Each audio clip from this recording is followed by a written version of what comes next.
স্বামীও বোবা স্ত্রীও বোবা, বিবাহ শাদী হচ্ছে। এখন ইজাব এবং কবুল যদি না হয়, কবুল যদি না বলে তাহলে বিবাহ হবে কিভাবে? হ্যাঁ, তাদের কি বিবাহ হবে? তাদের কি বিবাহ হয়েছে? এইভাবে যদি তারা সংসার করে, তাদের ওই সংসারের মধ্য দিয়ে যে সন্তান পৃথিবীর বুকে আগমন করবে সে কি অবৈধ বা যার সন্তান বলে ঘোষণা করা হবে? প্রিয় দর্শক, স্বামী স্ত্রীর বিবাহ শাদী হওয়ার জন্য শর্ত হচ্ছে ইজাব এবং কবুল। স্বামীকে স্ত্রীকে কাজী সব কিছু বলে সুপুর্দ করে দিয়েছে, স্বামী বলবে যে হ্যাঁ আলহামদুলিল্লাহ আমি কবুল করলাম। হ্যাঁ, এখন যে বোবা স্বামী স্ত্রী উভয়জন বোবা, এখন তারা মুখে এটা উচ্চারণ করতে পারতেছে না, বলতে পারতেছে না, তারা কি, তাদের বিষয় কি হবে? দর্শক, যারা বোবা তাদের জন্য হচ্ছে এক রকমের কথা, আর যারা কথা স্পষ্ট বলতে পারে তাদের জন্য হচ্ছে এক রকমের মাসালা। যেমন আমরা আমাদের মুখের ভাষায় আমাদের মনের ভাব ভঙ্গি প্রকাশ করে থাকি। হ্যাঁ, তো যারা বোবা রয়েছেন, কথা বলতে পারে না, ওনারা ওই সমস্ত ভাইয়েরা, ওই সমস্ত বোনেরা, তারা তাদের মনের ভাব প্রকাশ করার জন্য কিছু নির্দিষ্ট তাদের ইশারা ইঙ্গিত রয়েছে।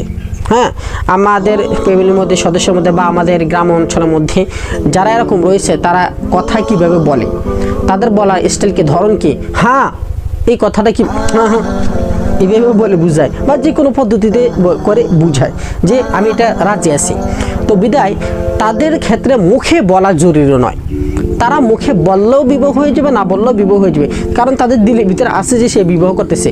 হ্যাঁ, এখন মানুষকে জানানোর জন্য, সাক্ষী দেওয়ার জন্য, একদম স্পষ্ট বিষয়টা হওয়ার জন্য তাদের নির্দিষ্ট ইশারা ইঙ্গিত থাকে যে হ্যাঁ আমি এই কাজটার জন্য রাজি আছি, এই কাজটি আমি করব, হ্যাঁ এটির জন্য আমি প্রস্তুত, এরকম কাজ তাদের কিছু নির্দিষ্ট ইশারা থাকে।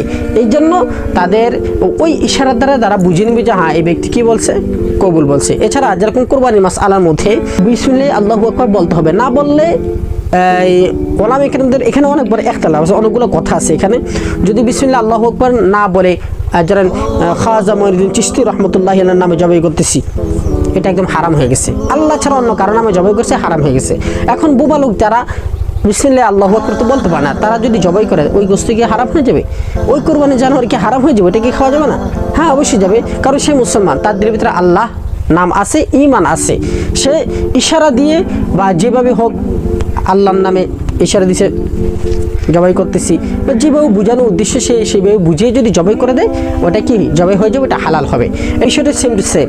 তাদের বিষয় হচ্ছে যে তারা বলতে পারতেছে না, মুখে জবান নেই, শব্দ বের করতে পারতেছে না, এই জন্য তারা ইশারা ইঙ্গিতে যদি বুঝিয়ে দেয় হ্যাঁ আমি কবুল করেছি, তাহলে এর দ্বারা, এদের এই বিষয়ের দ্বারা তাদের বিবাহ কি হয়ে যাবে, সম্পূর্ণ হয়ে যাবে।